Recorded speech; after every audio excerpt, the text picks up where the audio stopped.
So I'm about to walk into the tag office and get the 2 more bonded titles completed.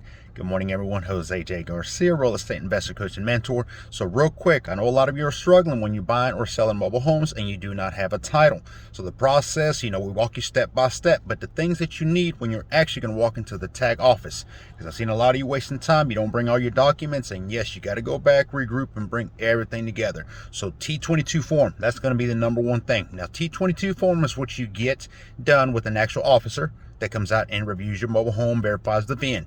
Then you need your bill of sale, which is the original document that happened during the sale transaction between you and the buyer or the seller, vice versa, whichever it may be. And you also need the title bond paperwork, which is what we got here at this time.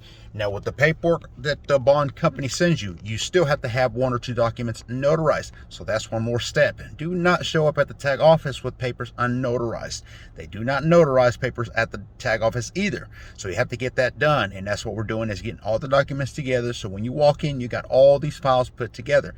That's going to speed up your process, make it quicker. And if you are working with somebody in the tag office that doesn't necessarily work with bonded titles, it's going to be little question marks there anyway. So have everything together, have it put together. And yes, we walk you step by step, because how to get the T22 form, that's a process. How to get the bond title done, that's a process. How to get it done once all this is completed to get into the tag office, that's a process. This is where we talk about, it's not so much as an expense investment wise, but it is a lot of time allocation. So something we can speed up for you. If you're looking to get a title replacement or a bond title for a mobile home that you may be buying or selling, get with us. We do coaching. Visit GarciaMHU.com. Thank you for watching.